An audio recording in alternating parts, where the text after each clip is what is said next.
Hi dear student, पिछली बार जो parallelogram law of vectors का जो रिजल्टेंट का जो फॉर्मूला आता है उसके जो स्पेशल जो केस है 90 डिग्री 270 180 360 ये हमने केसेस कंसीडर किया है। ओके, अगर मानो अगर जो दो जो एंगल्स है ये जो दो जो वेक्टर है, मानो ये वेक्टर ये है और ये वेक्टर भी है and it is inclined at any angle theta. It is inclined at any angle theta और वेक्टर ये इक्वल टू वेक्टर बी है। इसका जो मैग्नीट्यूड जो है वो ये इक्वल टू बी है। तो ये जो हमारा जो फॉर्मूला जो रहेगा अंडर रूट ऑफ आर का जो फॉर्मूला रहेगा a square plus b square twice a b cos theta, ये हमारा फॉर्मूला था। अब ये अगर फॉर्मूला अगर मानो अगर दो वेक्टर का मैग्नीट्यूड सेम है और थीटा की वैल्यू 180 से 90 से 360 से अगर अलग है तो ये जो फॉर्मूला है फिर आपको क्या करना पड़ता, ये का वैल्यू इसका स्क्वायर करना पड़ता, बाद में बी का स्क्वायर करना पड़ेगा, बाद में उसका मल्टीप्लीकेशन और जो वैल्यू हमें दी हुई है उसकी वैल्यू हमें सब्स्टिट्यूट करके बाद में उसका एडिशन करके स्क्वायर रूट निकालने। ओके, यानी ऐसे टाइप के जो न्यूमेरिकल्स जो होते हैं डियर स्टूडेंट, उसको ये फॉर्मूले से अगर हमने सॉल्व अगर किया तो वो फॉर्मूले से बहुत टाइम लगता है। मानो अगर इसका मैग्नीट्यूड अगर 5 यूनिट है ये और बी का मैग्नीट्यूड कितना है 5 यूनिट है और थीटा अगर आपको 60 डिग्री अगर दिया हुआ है, ओके, और आपको कहा जाए find the value of resultant, अगर आप क्या करेंगे फिर 5 का स्क्वायर करेंगे, बाद में 5 का स्क्वायर करेंगे, बाद में a इंटू बी यानी यहाँ पे मल्टीप्लीकेशन होगा, बाद में थीटा की जो वैल्यू जो रहती है दैट इज 60 डिग्री वो उसमें सब्स्टिट्यूट करके बाद में उसको क्या करेंगे आप एडिशन करके उसका क्या निकालोगे, स्क्वायर रूट निकालोगे। ओके, तो वो फॉर्मूला ये टाइप से अगर आपने ये अगर ऐसे टाइप का अगर न्यूमेरिकल अगर ये फॉर्मूले से अगर सॉल्व अगर किया तो उसमें बहुत टाइम जाता है डियर स्टूडेंट। तो आज जो है हम ऐसा एक सिंपल ऐसा फॉर्मूला बनाएंगे इसका, अगर दो वेक्टर का मैग्नीट्यूड अगर सेम अगर है तो उसके लिए सिंपल ऐसा फॉर्मूला क्या होगा, बहुत इंपॉर्टेंट ऐसा फॉर्मूला है डियर स्टूडेंट। ये की वैल्यू अगर बी है तो ये फॉर्मूला कैसा होगा, ए स्क्वायर प्लस ए स्क्वायर आएगा प्लस यहां पे भी ट्वाइस ए स्क्वायर आएगा कॉस थीटा आएगा। ओके, ए स्क्वायर प्लस ट्वाइस ए स्क्वायर कॉस थीटा। ओके, अब ये जो फॉर्मूला होगा ये हम कैसे लिखेंगे, R equal to under root of R equal to, बहुत इंपॉर्टेंट ऐसा फॉर्मूला है a square plus a square वो होता है ट्वाइस ए स्क्वायर, यानी यहां से अगर ट्वाइस ए स्क्वायर अगर हमने कॉमन अगर निकाला तो यहां पे आएगा 1 प्लस कॉस थीटा, यहां क्या आएगा 1 plus cos theta. Okay, 1 plus cos theta अगर यहां पे अगर आया तो अब ये फॉर्मूला सिंप्लीफाइड कैसा होगा, हमें ये रिलेशन पता है cos 2 theta that is equal to cos square theta minus sine square theta, ये हमें रिलेशन पता है।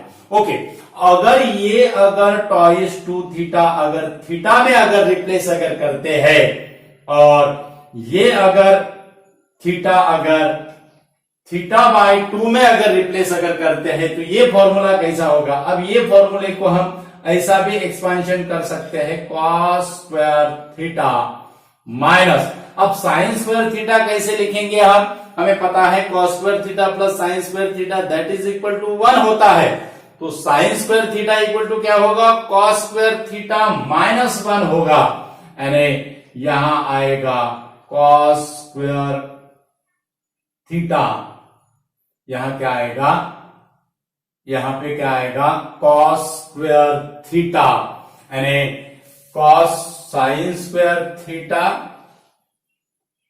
Plus cos square theta that is equal to 1 होता है। Okay, cos sine square theta plus cos square theta that is equal to 1 होगा।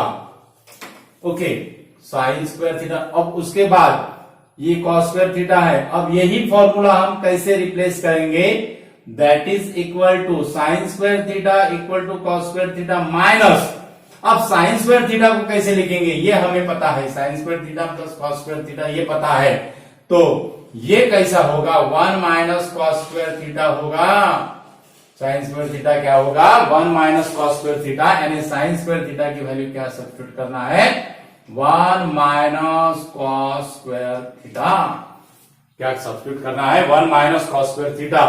तो ये क्या होगा, ये माइनस और ये माइनस प्लस होगा, यानी यहां हमें मिलेगा 2 कॉस स्क्वायर थीटा माइनस 1, यहां क्या मिलेगा 2 cos स्क्वायर थीटा माइनस 1, यानी cos 2 थीटा, बहुत इंपॉर्टेंट ऐसा रिलेशन है dear student, cos 2 theta that is equal to 2 cos square theta minus 1, 2 cos square theta minus 1।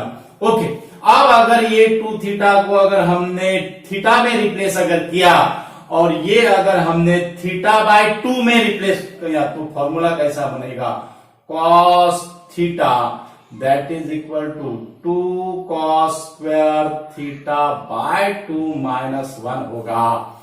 2 theta को अगर रिप्लेसमेंट थीटा में अगर किया तो फॉर्मूला कैसा होगा, cos theta that is equal to 2 cos square theta by 2 minus 1, यानी ये फॉर्मूला जो है cos थीटा की वैल्यू, ये फॉर्मूले में हमें कितना सब्स्टिट्यूट करना है 2 cos square theta by 2 minus 1, so r equal to under root में twice a square 1 plus 2 cos square theta by 2 minus 1।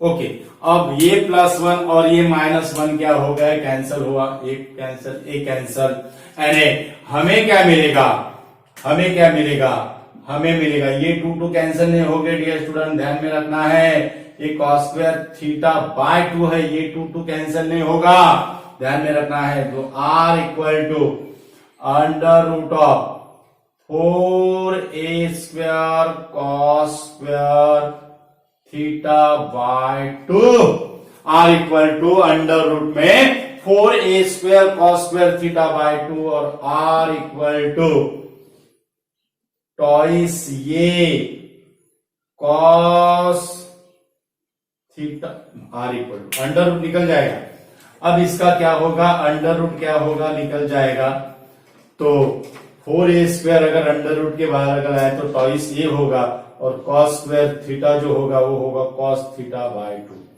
यानी फॉर्मूला क्या होगा r इक्वल टू टॉइस ये cos theta by 2, r equal to twice ये cos theta by 2।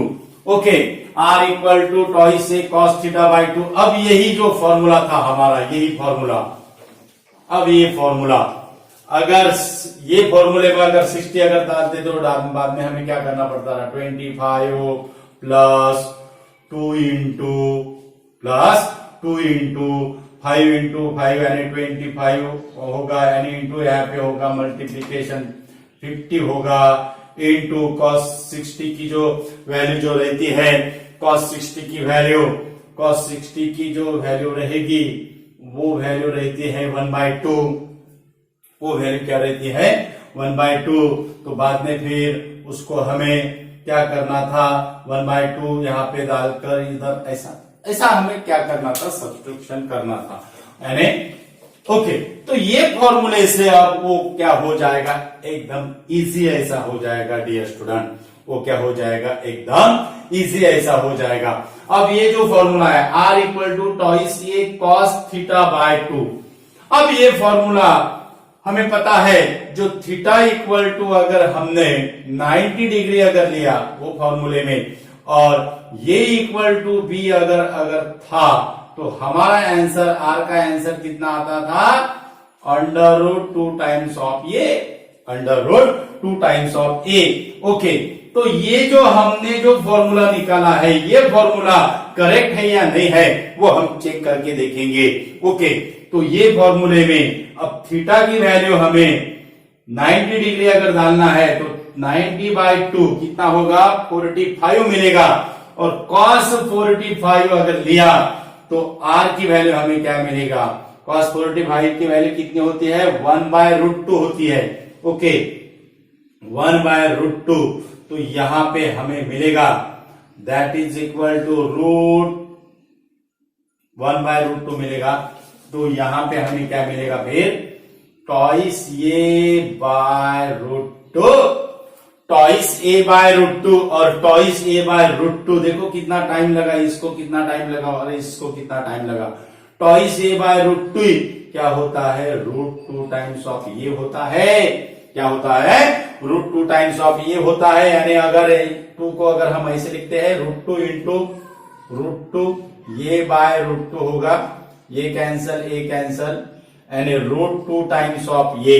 यानी वो जो formula था हमारा ओरिजिनल, वो फॉर्मूले में अगर थीटा की वैल्यू अगर 90 डिग्री अगर सब्स्टिट्यूट अगर करते, फिर हमारा वैल्यू कितना आती थी, आर की वैल्यू √2 टाइम्स ऑफ ए। और यही वैल्यू अगर हमने इसमें भी सब्स्टिट्यूट अगर की तो ये फॉर्मूले से भी हमें वही मिल रहा है। लेकिन वो फॉर्मूले से ये फॉर्मूले से एक फॉर्मूले से क्या मिल रहा है, एकदम इजी ऐसा मिल रहा है डियर स्टूडेंट। क्या मिल रहा है, एकदम ऐसा इजी ऐसा मिल रहा है। ओके, तो उसके बाद अगर यहां पे अगर थीटा की वैल्यू अगर यहां पे अगर थीटा अगर 60 डिग्री अगर होता, if theta equal to 60 degree and ये इक्वल टू बी अगर होता, if theta equal to 60 degree और ये इक्वल टू बी अगर होता था, ओके, तो हमारा जो फॉर्मूला है वो फॉर्मूला कैसा आता था, हमारा जो फॉर्मूला है वो फॉर्मूला कैसा आता था। अब हमें पता है जो यहां पे आर का जो फॉर्मूला है, टॉइस ये कॉस थीटा, थीटा की वैल्यू हमें कितना सब्स्टिट्यूट करना है, थीटा की वैल्यू हमें सब्स्टिट्यूट करना है 60 डिग्री, 60 डिवाइडेड बाय 2 यानी वो होगा cos 30। यानी हमें cos 30 की वैल्यू चाहिए, हमें क्या चाहिए, cos 30 की वैल्यू चाहिए।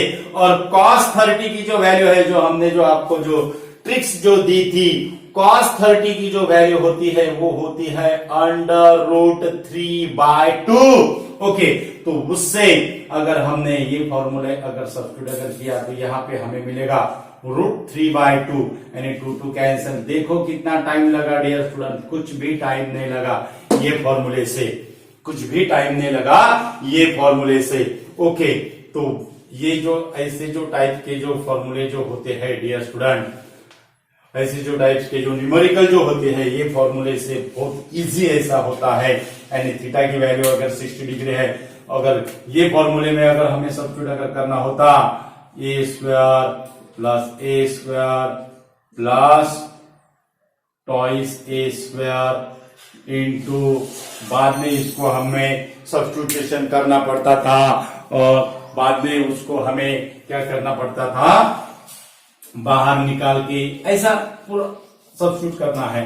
120 डिग्री है तो 120 डिग्री की वैल्यू कितना होगा, अब 120 डिग्री थीटा की वैल्यू अगर 120 डिग्री है, थीटा की वैल्यू अगर 120 डिग्री है तो आर की वैल्यू कितना होगा, ए इक्वल टू बी। इसमें फॉर्मूला क्या होगा, r equal to twice a, 120 है यानी यहाँ पे आएगा cos 60 डिग्री और 2 दैट इज इक्वल टू ये cos 60 की वैल्यू कितना होती है, cos 60 की वैल्यू होती है 1/2 यानी 2 cancel, that is equal to ये r इक्वल टू ये होता था, क्या होता था, r इक्वल टू ये होता। तो इंपॉर्टेंट ऐसा फॉर्मूला है डियर स्टूडेंट। और ऐसे न्यूमेरिकल्स भी क्या है, इंपॉर्टेंट ऐसे न्यूमेरिकल्स है जो फॉर्मूला जो कैसा फॉर्मूला निकालते हैं वो भी हमने आपको समझाया है। यानी इसका जो हमने पूरा आपको प्रूफ समझाया है डियर स्टूडेंट। सिंपल ऐसा फॉर्मूला ट्रिक्स है ये। अगर दो वेक्टर का मैग्नीट्यूड अगर इक्वल अगर है तो उसका जो रिजल्टेंट क्या होगा, वो रिजल्टेंट के लिए हमने आज सिंपल ऐसा फॉर्मूला निकाला है। वीडियो इंपॉर्टेंट ऐसा वीडियो है, उसके हमने न्यूमेरिकल्स भी लिए हैं, आपको न्यूमेरिकल के साथ उसको हमने समझाया है। तो वीडियो इंपॉर्टेंट ऐसा वीडियो है, ज्यादा से ज्यादा स्टूडेंट को शेयर कीजिए। और हमारे चैनल पे अगर यूजर है तो हमारा चैनल सब्सक्राइब कीजिए। हमारे चैनल का जो नाम है वो है equinox physics. Thank you so much.